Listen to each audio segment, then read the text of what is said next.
किसी बंधन में नहीं रोचा। ये किसने उनको सिखाया?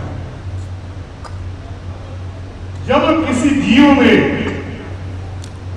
जानवर में, किसी जीव में एक भाव आ सकता है भगवान के लिए, तो आप विचार करना इस धर्म संस्कृति में हम पैदा हुए। एक तो हम भारत में पैदा हुए, बड़ा सुंदर लिखा है श्रीमद् भागवत में, गायत्री देवा किलगी तकानी धन्यास्तुते भारत भूमि भागी। हम भाग्यशाली हैं कि भारत में पैदा हुए। उसमें भी ज्यादा भाग्यशाली हो कि आप सनातन में पैदा हुए, और सनातन में भी पैदा होने के बाद भगवान ने आपको बुद्धि, मन, वाणी सब कुछ दिया, और फिर भी अगर हम सदुपयोग उसका नहीं कर पाए तो हमसे तो अच्छा वही है जो ऊपर परकोटे के चारदीवारी पर बैठकर भगवान श्री राम के आगमन की प्रतीक्षा कर रहे थे।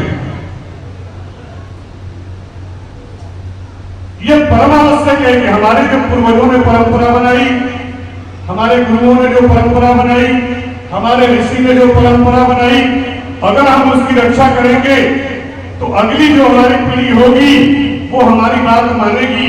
अगर हम अपने पूर्वजों का, अपने से अग्रजों का, अपने महापुरुषों का, अपने गुरुओं का, अपने देवताओं का, अपने धर्म का सम्मान नहीं करेंगे, अगली पीढ़ी हमारा सम्मान करेगी, ये हो ही नहीं सकता।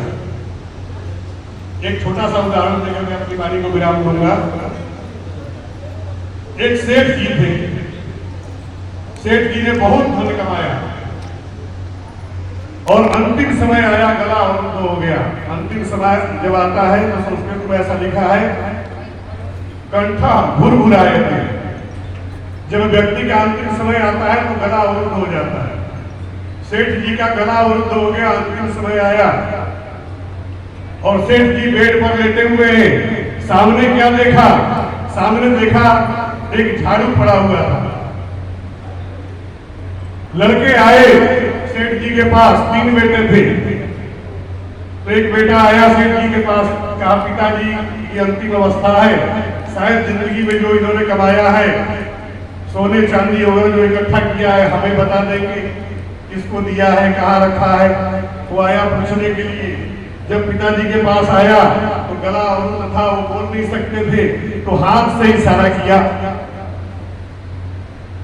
बेटा समझ नहीं पाया ये क्या इशारा कर रहे हैं। वो बड़ी प्रयास किया, पिताजी आप एक बार अपने मुख से बोल दीजिए, आप क्या कहना चाहते हैं, आपने जो संपत्ति रखी थी बचा करके वो कहाँ रखी है। लेकिन वो बार बार इशारा करे। बेटा चला गया, दूसरा आया, उसके सामने वही स्थिति, तीसरा आया, उसके सामने वही स्थिति। तीनों ने बैठ करके विचार किया कि शहर के जो सबसे बड़े वैद्य हैं उनसे कोई औषधि लेकर के आते हैं, पिताजी की गला 1-2 मिनट के लिए खुल जाए, जो इन्होंने कमाया था वो संपत्ति हमें मिल जाए। तीनों जब वैद्य के पास गए, वैद्य ने स्वर्ण भस्म, मोती, पिष्टी क्या क्या सब इकट्ठा किया। बोले 20,000 रुपए की दवा है, 1 मिनट के लिए गला खुल जाएगा। वो 20,000 रुपए की दवा खर्च करके बेटे लेकर के आए और ला करके पिताजी को खिला दिया। पिताजी का गला खुल गया, कंठ जो अवरुद्ध था वो खुल गया। अब बेटों ने पूछा कि हाँ बताइए, आपने जो जीवन में कमाया था संपत्ति वो सब आपने कहाँ रखा? बोले वो तो बाद की बात है, मैं बार बार इशारा कर रहा था, तुम लोग समझते ही नहीं, अभी तक तुम लोग हमारे इशारे को समझे ही नहीं। बेटों ने कहा क्या इशारा कर रहे थे? बोले सामने देखो वहां झाड़ू पड़ा है और झाड़ू को चूहा उतर रहा है, झाड़ू काट देगा चूहा। मैं तो इशारा कर रहा था वो झाड़ू हटा दो। माथा पकड़ लिया बेटों ने, बोले ऐसा है, हम तो जाते जाते 20,000 रुपये और खर्च कर दिए और मिला क्या? झाड़ू। देखो हम अपनी संस्कृति को, अपने संस्कारों को, अपनी मर्यादाओं को, अपने धर्म से जब भी विरत होंगे तो बिल्कुल हमारे साथ वही स्थिति होगी। शास्त्र ये कहता है धर्मे वहातो हंति धर्मो रक्षति रक्षितः स्वधर्मे निधनम श्रेयः पर धर्म भयावह। अपने धर्म में एक भिखारी बन करके रहना हमें स्वीकार है, लेकिन दूसरा धर्म अगर करोड़पति बनाता हो तो वो मुझे कोई स्वीकार नहीं है।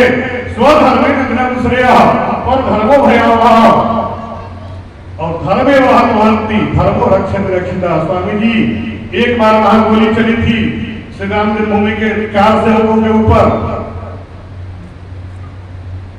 लेकिन कार सेवक झुके नहीं। ये महात्मा ये कार सेवक कभी रुके नहीं,